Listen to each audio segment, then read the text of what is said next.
Bonjour à toutes et à tous, nous sommes le dimanche 5 octobre 2025, ça fait tout juste un mois que ce livre a été publié, L'avenir d'Athos, chez JDH Éditions, dans la collection Les Guides de France Bourse, écrit par moi-même.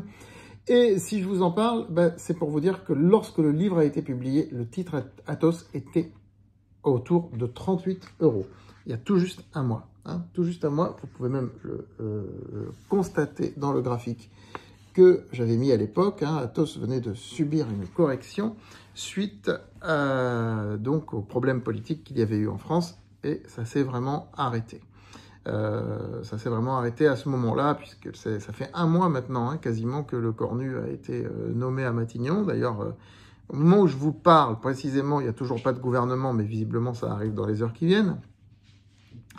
Et toujours est-il que ça a été le début, vraiment le début d'un fil narratif exceptionnel qui s'est noué sur Athos, puisque le titre est à plus de 60 € désormais. Vous vous rendez-vous compte? Plus de 60 €, c'est-à-dire que sur un mois glissant, il gagne à peu près 55%, ce qui est gigantesque. Donc, dans cette vidéo, ce n'est pas un nouvel épisode du feuilleton Athos, véritablement, mais c'est un petit peu une sorte de retour sur image, où on va repasser un peu le film de ce qui s'est passé ce dernier mois pour comprendre comment le titre Athos en est arrivé là, et puis qu'on va s'interroger sur la suite, bien évidemment. Je vous invite d'ores et déjà à liker cette vidéo, à la partager, à vous abonner à cette chaîne YouTube, et n'oubliez pas de vous inscrire sur francebourse.com. C'est là que vous trouverez toutes mes recommandations, y compris bien sûr sur Athos, que je suis de très près. Alors, il y a eu depuis un mois un enchaînement narratif extrêmement favorable et extrêmement bien calibré sur Athos. Cet enchaînement narratif nous montre que l'équipe de direction maîtrise parfaitement l'outil de communication et a su véritablement créer, générer un narratif qui s'inscrit aujourd'hui dans les phénomènes sociaux dominants, comme ceux de la productivité globale des facteurs dont on a parlé, ou comme la souveraineté européenne dont on a également parlé. En fait, quand vous voyez bien tout ce qui s'est passé depuis un mois, c'est pas juste ce qui s'est passé qui compte, c'est la manière dont ça a été raconté et la manière dont le marché le reçoit. Qu'est-ce qui s'est passé? D'abord, Athos a annoncé nommer 4 nouvelles personnes à des postes clés. C'était il y a un mois, et avec de très très bons CV. Et depuis ça, on voit que la communication, qui était déjà très bonne, est devenue vraiment excellente. Et ensuite, Athos nous a annoncé des contrats avec la Commission européenne, des contrats avec la sécurité nationale en France. Ça ancre dans l'état d'esprit des investisseurs le côté souveraineté européenne, qui est très important et très recherché actuellement par les marchés. Je crois que ça fait des mois que je vous le dis, que je vous le répète, que je vous le rabâche. Je sortis un dossier là-dessus au mois de juin et je n'ai fait que vous en parler tout au long de l'été. On a investi sur des boîtes comme Théon, par exemple, qui fait un carton dans nos portefeuilles. Donc, ce thème est très important. Et aujourd'hui, le narratif d'Athos est entretenu autour de ce thème. Donc, ça a aidé le titre à monter. Et puis, la semaine dernière, donc, un partenariat avec une société a été annoncé, la création d'une co-entreprise commune qui va faire en quelque sorte un petit peu de l'IA pour les grosses boîtes. Je veux dire, Athos ne s'adresse pas aux particuliers de toute façon. Athos, c'est du B2B. On est d'accord. Donc, on est sur le cloud, on est là aussi sur la souveraineté européenne par rapport à toutes ces transformations numériques du monde. Et on est aussi sur la productivité globale des facteurs. Vous savez que le marché adore dès qu'il y a des solutions d'IA ou tout ce qui tourne autour de ça, cloud, cybersécurité et autres qui sont créés et mis en place. Voilà.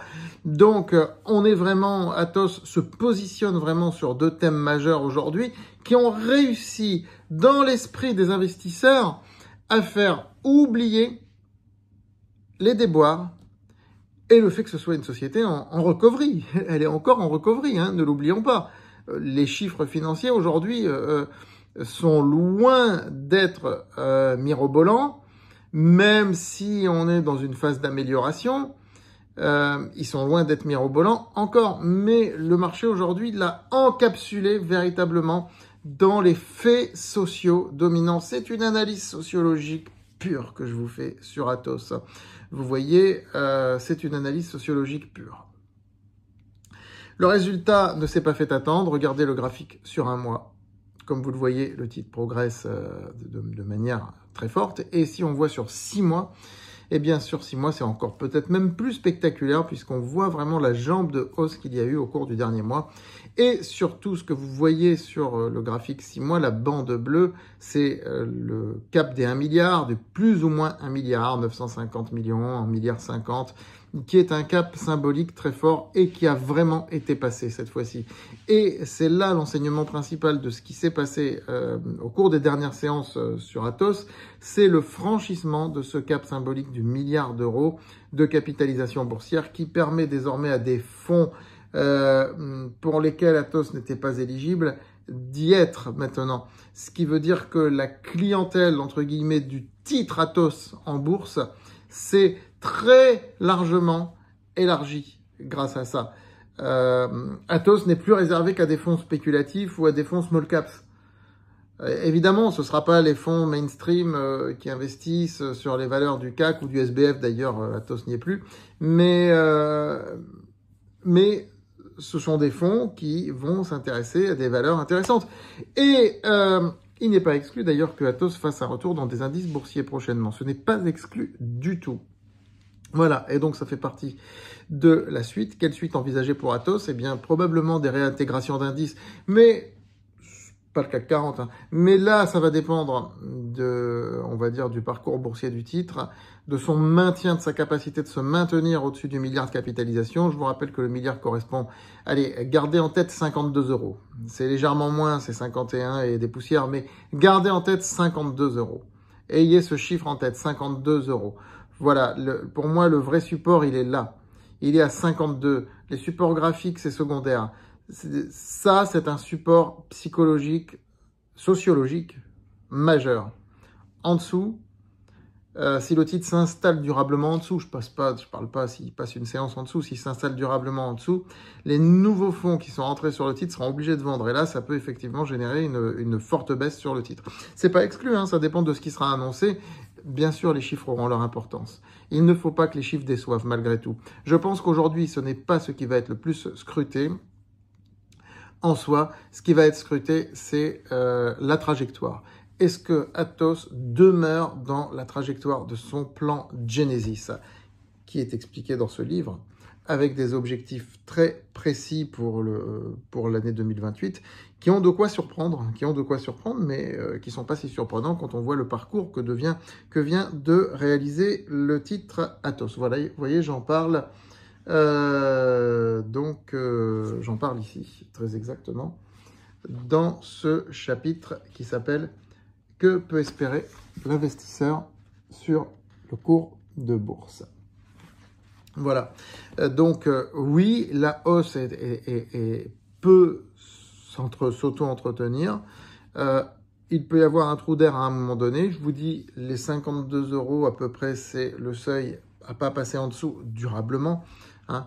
Encore une fois, c'est pas si le titre passe 10 minutes en dessous, ou même s'il clôture une séance en dessous, ça n'a rien de dramatique, ni d'affolant. Par contre, plusieurs clôtures en dessous, ça va commencer à peser, effectivement. Voilà. Maintenant, il faudra aussi voir comment les fonds vont agir par rapport à leur window dressing de fin d'année. Est-ce que, justement, ils vont vouloir avoir du Atos en portefeuille pour dire, regardez, c'est une des valeurs qui a le plus monté cette année, nous, on l'a en portefeuille, parce que la performance annuelle est remarquable. Remarquable. Je vous rappelle que le plus bas sur Atos en mois de janvier, c'était autour des 20 euros. On est à 200% désormais, hein. 200%. Alors moi, non, je ne l'ai pas recommandé à 20 euros, je l'ai recommandé à 25, mais c'est déjà pas mal, hein, vous allez me dire, c'est déjà pas mal. Voilà, donc voilà un petit peu tout ce que je pouvais et voulais vous dire aujourd'hui sur Atos. Je vous souhaite une très bonne semaine à venir et je vous dis à très vite sur France Bourse TV et sur francebourse.com.